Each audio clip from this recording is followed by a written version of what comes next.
Excellencies, ladies and gentlemen, the urgency of addressing the issue of crisis management, including how international community can better respond, particularly to humanitarian crises in various forms through better cooperation and coordination, has once again been brought into sharp focus by the devastating Typhoon Haiyan in the Philippines. The sheer extent of destruction coming on top of recent flooding and long-term armed violence in some of the affected areas resulted in a multitude of humanitarian needs on an overwhelming scale. The national and international responses to the disaster have been put seriously to the test with the shadow of the Haiti earthquake in 2010 and the floods in Pakistan later the same year still looming large.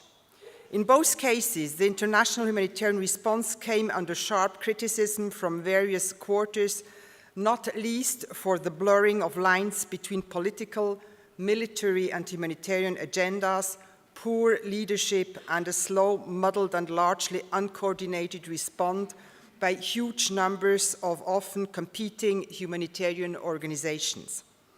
All these factors were said to contribute to the inadequate response, with large-scale needs still unmet many months after the disaster in the respective countries. While the jury may still be out as to the efficiency and effectiveness of the overall international response to this latest catastrophe in the Philippines, the pressure to do better is clearly immense. Moreover, the frequency, complexity, and the intensity of many of today's humanitarian crises seem, if anything, to be increasing.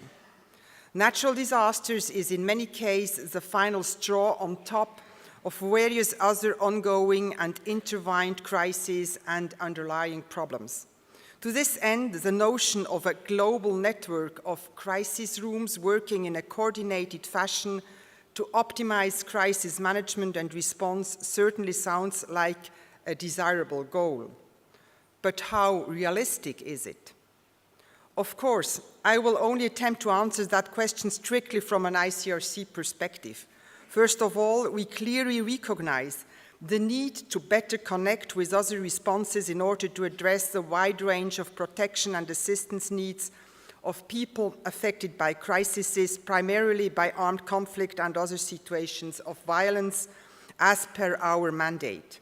But while we aim to broaden our support base through engagement with more diverse stakeholders and to make the most of the opportunities that such diversity brings, such outreach also has certain limitations in view of our particular humanitarian approach.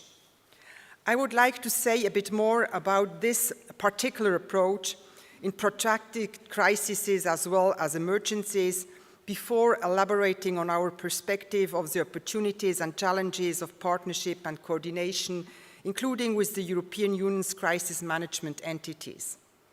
The ICRC's overriding aim is to ensure a constant, relevant operational presence that remains faithful to our fundamental principles of impartiality, neutrality, and independence. In practice, this requires an approach that is needs-based, has proximity to the beneficiaries, and entails engagement with all stakeholders. This helps us to gain the widest possible acceptance and respect, and through this, the widest possible humanitarian access to people in need of protection and assistance. Indeed, for the ICRC, protection and assistance go hand in hand. Protection, for us, essentially entails promoting compliance with international humanitarian law, IHL, at all levels. On the ground, this entails continuous engagements with all parties to the conflict, including non-state armed groups, and building pragmatic relationships with the relevant political forces at both local and national levels in a confidential manner, thus building trust. It includes supporting authorities to incorporate IHL into national legislations and into army training manuals, for example. We do this in countries that are at peace as well as those affected by conflict. In tandem with the protection activities, the ICRC works to address victims' needs, be they food, water, shelter, other essential items or medical care, tracing missing family members and re-establishing links between them, or ensuring that people in detention are well treated. Protection can facilitate assistance and vice versa. Indeed, the importance of combining the two in an intelligent way is increasingly apparent. Furthermore, professional standards in protection work are of the highest importance, and the ICRC has recently published an updated guide on this issue. In this way, the ICRC is one of the very few humanitarian organizations that has been able to operate inside Syria, despite the formidable access constraints, working with the Syrian Arab Red Crescent to deliver food, clean water, medical supplies, and other essential reliefs to hundreds of thousands of people affected by devastating conflict. Elsewhere, we have long maintained major operations in numerous armed conflicts where both chronic and acute humanitarian needs on a massive scale receive relatively little attention. Afghanistan is one example where the situation of civilians after 3 decades of intermittent conflict and insecurity remains highly precarious, not least with the withdrawal of international military forces from the country. Somalia is another where sporadic fighting, particularly in central and southern parts of the country, has further intensified the vulnerabilities and needs of a long-suffering population.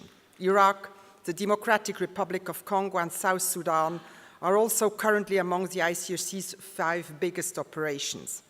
The importance and value of the organization's established practice and of maintaining its presence and activities in the most sensitive areas of the world, combined with the flexibility to scale its activities up or down in response to changing needs, cannot be underestimated.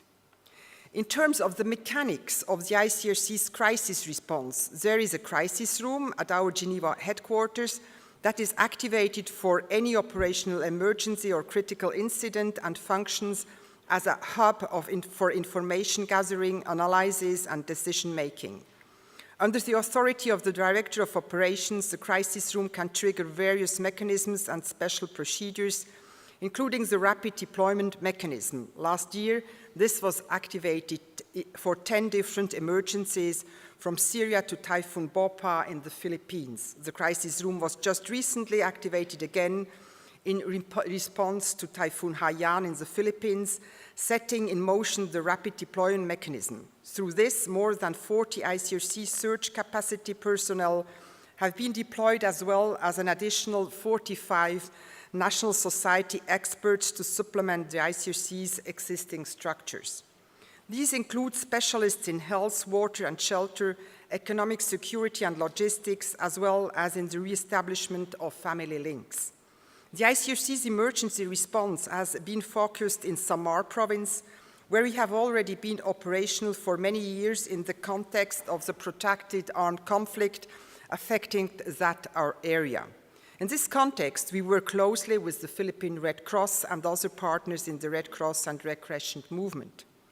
In terms of how we work with other organizations, it is the ICRC's primary objective to further strengthen and develop partnership within the Red Cross and Red Crescent movement, which is the largest humanitarian network in the world, supported by millions of volunteers. This is particularly important for the local level in order to acquire a thorough understanding of the situations on the ground and the needs of various communities. Beyond this, the ICRC has fruitful cooperations and collaborations with various organizations in different spheres and in different levels, including the United Nations and the European Union and their various components, albeit outside the confines of any formal coordination mechanism. The ICRC's Brussels delegation has, for example, developed an ad hoc dialogue in recent years with a whole range of EU's crisis management entities and with the geographical department of the European External Service. This is quite apart from our relationship with various components of the European Commission, in particular with the Director General of ECHO. The main aim of this has been to share operational, legal and thematic expertise and its humanitarian analysis in context where it works in order to improve the overall response. The President of the ICRC has biannual meetings with the Political and Security Committee, to give another example. Moreover, the engagement is mutual and includes initiatives such as the EU's adoption of 7 pledges jointly with member states during the 31st International Conference of the Red Cross and Red Crescent in 2011, and the inclusion of IHL issues into the EU strategic framework on human rights and democracy and its action plan. Indeed, we appreciate the EU's understanding and support of the ICRC's position in general, to which Catherine Ashton explicitly referred in her declaration on behalf of member states on the occasion of the ICRC's 150th anniversary earlier in this year. With regard to the ICRC's engagement with the UN, to give just one example, UN peacekeeping missions, nearly all with a mandate to protect civilians, are operating in various contexts where the ICRC's had a long-standing presence, and more military and police forces are being deployed in post-conflict and conflict settings. While it is no secret that this raises certain concerns and challenges, essentially with regard to the blurring of military, political and humanitarian mandates and the risk this entails to impartial humanitarian access, it is important to find ways for the different approaches to protection to coexist and even complement each other. In recent years, the ICRC has had increasing dialogue and interaction with UN peacekeeping missions in the field and with the Department of Peacekeeping in New York. Pre-deployment briefings of UN peacekeepers by the ICRC is one example. Joint workshops on topics related to training and the applicability of international humanitarian law to UN peacekeeping and protection of civilians is another.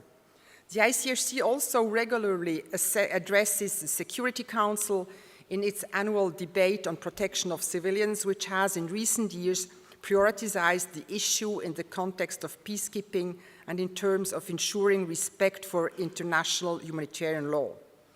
The ICRC recognizes that the use of military and civil defense assets can contribute effectively to emergency response in certain contexts, provided that such assets are managed and deployed in respect of the Oslo guidelines and that their use is specific to defined needs, notably around the use of logistic assets. On the ground, the ICRC's approach to partnership and coordination is pragmatic as well as principled. We strive to work closely with those who share our vision of field-based action and relevance and who have close proximity to people affected by armed conflict or other situations of violence. With this in mind, one international NGO with whom we work closely in various challenging contexts is Médecins Sans Frontières. The minimum common factor between the ICRC and other humanitarian actors, regardless of their particular mandate or approach, must be the principle of humanity and impartiality, with aid prioritized and allocated strictly on the basis of humanitarian needs. There must be a genuine commitment to match the rhetoric of principled humanitarian action with a meaningful response on the ground. This requires transparency and clarity on such fundamental issues as beneficiary numbers, access and capacities. Increasingly flexible local coordination arrangements tailored to a specific context are becoming the norm. To conclude, the ICRC is, of course, acutely aware that its particular humanitarian approach and its role in what we might broadly term crisis management is only one way many among an increasing number of civilian and military actors with different mandates, objectives, and ways of working. While no one approach can be considered to be the right one, and no single entity has the capacity to deliver on all, it is important that at least we have clarity and transparency on the particular objectives of different actors, be they civilian or military, and a clear distinction between the two. On this basis, a concerted international effort towards tackling humanitarian crises will naturally have a better chance of achieving concrete improvements on the ground than fragmented, even competing initiatives. So while the ICRC's inherent independence precludes it from being part of Crisis Coordination Center or other similar structure, it certainly stands ready to share operational information and analysis in context where it works to improve the overall humanitarian response. Indeed, our common goal of making a real difference for people affected by war or disaster demands it. Before ending, I would like to thank the EU institution for their diplomatic and financial support to the ICRC, in particular that given by the European Commission through the Director General of ECHO. Thank you for your attention, and I wish you a fruitful discussion and exchanges during the rest of the conference.